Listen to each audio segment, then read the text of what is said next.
இதுக்கு பதில் சொல்லுங்க சார். இதுக்கு நீங்கள் கரெக்டாக பதில் சொல்லுங்க. இன்னைக்கு எங்கே பார்த்தாலும் சோறு சாப்பிடாதுங்க, ரைஸ் சாப்பிடாதீங்கன்னு சொல்கிறாங்க, அப்படி தானே? சரியா? சாப்பிட்டா என்ன வரும்னு சொல்கிறாங்க? சுகர் வரும், சுகருக்கு மாத்திரை போட வேண்டியது வரும், இன்சுலின் போட வேண்டியது வரும்னு சொல்கிறோம், அப்படி தானே? அப்படி தானே எல்லாம் நம்ம நம்பிட்டு இருக்கோம், கரெக்ட் தானே? நான் ஒரே ஒரு கேள்வி மட்டும் கேட்குறேன், இங்கே பதில் மட்டும் சொன்னால் போதும் எனக்கு. சரியா? சரியா? வட இந்தியாவில், நார்த் இந்தியாவில் அவங்க யாருமே சோறு சாப்பிட்றதே இல்லையே. வட இந்தியாவில் அவங்க சோறு சாப்பிட்றதே இல்லை, என்னைக்காவது ஒரு நாள் சாப்பிடுவாங்க. அங்கே எத்தனை பேர் சுகருக்கு மாத்திரை போட்டுட்ருக்காங்க, எத்தனை பேர் ப்ரெஷருக்கு மாத்திரை போட்டுட்ருக்காங்க, எத்தனை பேர் கொலஸ்ட்ராலுக்கு மாத்திரை போட்டுட்ருக்காங்க, எத்தனையோ பேர் இன்சுலின் போட்டுட்ருக்காங்களே. இதுக்கு நீங்கள் எனக்கு பதில் கமெண்ட்ஸில் எழுதுங்க, ஓகேவா? எழுதுவீங்களா? சரி. சரியா? ஒரு கேள்வி கேட்குறேன்.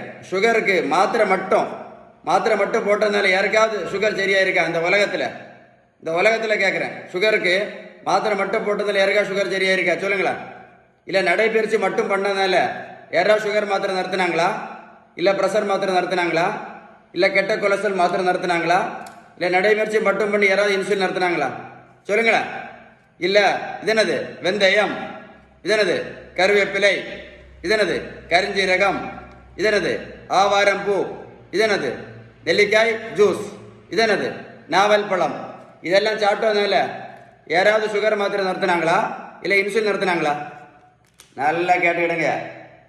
சுகர், ப்ரெஷர், கெட்ட கொலஸ்ட்ரால் எதனால வருதுன்னு கேட்டால் இன்னைக்கு யாருக்குமே தெரியாது. இதுதான் சங்கடமான விஷயம். கரெக்டாக காது கொடுத்து கேளுங்க, ஓகேவா? சுகர், ப்ரெஷர், கெட்ட கொலஸ்ட்ராலுக்கு ஒரே ஒரு காரணம் தான் உண்டு, ஒரே ஒரு காரணம். அதுக்கு பேர் தான் இன்சுலின் ரெசிஸ்டன்ஸ். இது ஒரு பேப்பரில் எழுதி எடுத்துக்கிடுங்க, நெட்டில் சர்ச் பண்ணி பாருங்கள். நான் சொன்ன விஷயம் கரெக்டாக இருக்கும். இந்த இன்சுலின் ரெசிஸ்டன்ஸ் சரி பண்ணணும்னா ஒரே ஒரு வழி தான் இருக்குது, ரெண்டு வழியெல்லாம் கிடையாது, ஒரு வழி மட்டும்தான். அதுக்கு பேர் தான் பேலன்ஸ்டு டயட். நீங்கள் பேலன்ஸ்டு டயட் கரெக்டாக ஃபாலோ பண்ணலேன்னு வைங்களேன், முதல்ல 2 மாத்திரை, அப்புறம் 4 மாத்திரை, அப்புறம் 8 மாத்திரை, அப்புறம் இன்சுலினும் எத்தனை நாள் போடணும்?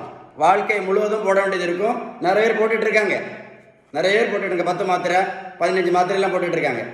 இந்த பெரியவங்களுக்கு பாருங்கள், 42 கிலோ வெயிட் குறைச்சிருக்கு, 128லேருந்து 86 கிலோ. நான் ப்ரோட்டீன் பவுடரும் கொடுக்கல, மாத்திரையும் கொடுக்கல, ஜூஸும் கொடுக்கல, ஊசியும் போடல. இந்த பெரியவங்களை போய் நான் ரோட்டில் போய் நான் வாடகைன்னு சொல்லலை.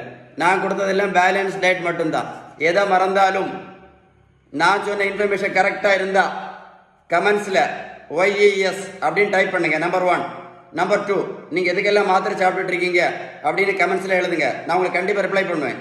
2, 3வது, நான் சொன்னது ரொம்ப கரெக்டாக இருந்தால் ஒரு லைக் பண்ணி இந்த மாதிரி மாத்திரை இன்சுலின் போட்டுட்டு இருக்கக்கூடிய உங்கள் ஃப்ரெண்ட்ஸுக்கு எல்லாம் மறக்காமல் ஷேர் பண்ணுங்கள், ஓகேவா? ஷேர் பண்ணுவீங்களா? ஸ்டே டியூன் வித் டாக்டர் ஷீபான். எஸ்ன்னு டைப் பண்ணுங்க, ஓகேவா?